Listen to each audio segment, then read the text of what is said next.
Hai, Assalamualaikum. Nama saya Nur Fatah dan ini adalah Nama saya Rahmat Aiman bin Syahrul Yazli dan ini ialah Nama saya Nurunisa binti Zulkafli. cerita ini mengisahkan seorang lelaki yang pandai dalam bidang hacking telah mendatangkan kesan yang negatif kepada hidup dia setelah menceroboh satu website kerajaan. Kisah ini bermula apabila dia telah diberi misi oleh seorang suami yang telah dicurangi oleh isterinya dengan memohon agar hacker tersebut ataupun L user untuk mendapatkan data daripada pihak isterinya supaya dia dapat membela nasib apabila yang berlaku di masa hadapan. Semasa dia mengumpulkan data, dia telah mendapat satu maklumat yang lelaki tersebut ataupun kekasih perempuan tersebut bekerja dengan kerajaan. Tanpa disedari, dia telah memasuki website dan telah mendapat semua data mengenai kerajaan. Selepas itu, dia mula tertarik dengan satu perkara iaitu Shepherd yang telah mengubah hidup dia dan rakan-rakannya. Semasa dia cuba untuk mendapatkan data, pelbagai rintangan telah berlaku. Contohnya, dia meminta bantuan kawannya untuk mengakses ke dalam website tersebut. Akhirnya, apa yang berlaku pada kawan dia, Hash iaitu kawannya tersebut telah ditangkap kerana berkomplot dengan L user ataupun hacker tersebut untuk memasuki data kerajaan yang terlarang. Akhirnya, dia telah menggunakan IP address daripada orang lain dan telah berjaya memasuki satu website login, tapi dia tidak memiliki password untuk memasukinya. Setelah itu, kawan dia telah memberikan password daripada Head of UXA supaya dia dapat mencari data yang lebih dalam di dalam website tersebut.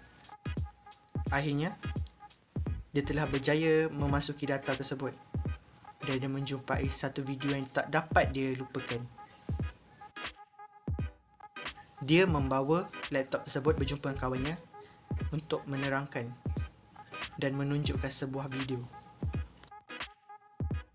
Tersebut menunjukkan mengenai dua orang kawannya yang telah diseksa untuk mendapatkan maklumat di mana kedudukan L user. Akhir sekali, dia telah merancang pseudonym untuk menyelamatkan kawan dia. Dalam menyelamatkan kawan dia, dia telah menyelamatkan Hash.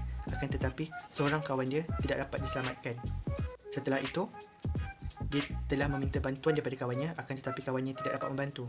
Kawan dia telah memberitahu pihak tersebut supaya mendapatkan mereka di rumah dia. Dan setelah dia ditangkap, dia ditemubuan oleh seorang lelaki dan ditatangi oleh seorang lelaki iaitu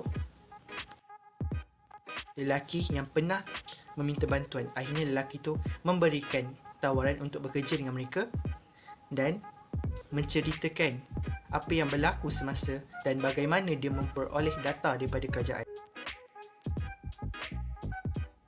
USB berfungsi untuk mencuri kod di dalam sistem komunikasi dan memasukkan virus. Tor berfungsi sebagai browser web bagi mengakseskan laman sesawang daripada keset oleh orang lain.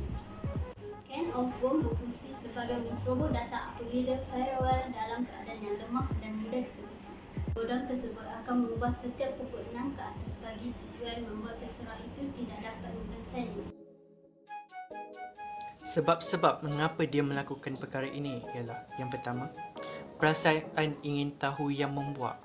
Perasaan ini mengakibatkan dia berani menceroboh data yang terdapat di dalam kerajaan dan mampu mengakibatkan kesan negatif kepada diri dan juga kawan-kawan dia. Yang kedua, dia tidak berfikir sebelum bertindak. Dia tidak memikirkan apa kesan yang akan berlaku di masa akan datang dan apa yang akan berlaku jika dia melakukan perkara tersebut. Dan yang ketiga, dia tidak mendengar nasihat daripada kawan-kawan dia. Kita dapat lihat bahawa di sini ramai kawan-kawan dia seperti Nat dan juga Hash telah memberitahu bahawa supaya tidak memasuki dan mengundurkan diri daripada terjebak lebih mendalam. Akan tetapi, dia semakin membuak-buak ingin mengetahui dan memalaukan apa yang telah diberitahu oleh kawan-kawan mereka. Yang pertama, Data boleh dibocorkan apabila ia menggodam firewall kerana ia mengambil masa yang lama untuk menjaga data daripada diceroboh, dan semasa proses reboot berlaku, peranti-peranti dan data tidak dapat dilindungi. Dan yang kedua, ini diakibatkan oleh penggunaan kata laluan yang mudah dan senang diteka. Dan yang ketiga, kebanyakan orang ramai suka berkongsi maklumat di dalam talian. Dan yang terakhir, orang ramai tidak gemar mengemaskini sistem dan membiarkan gadget dalam keselamatan yang lemah. Apa yang kita boleh rumuskan di sini ialah kita perlulah memastikan bahawa keselamatan dunia cyber ini perlulah terjamin daripada dihack oleh orang lain supaya tidak diguna pakai dan disalah pakai oleh orang lain atas tujuan yang memudaratkan. Oleh itu, sekian saja daripada kami dan jumpa lagi. Bye-bye.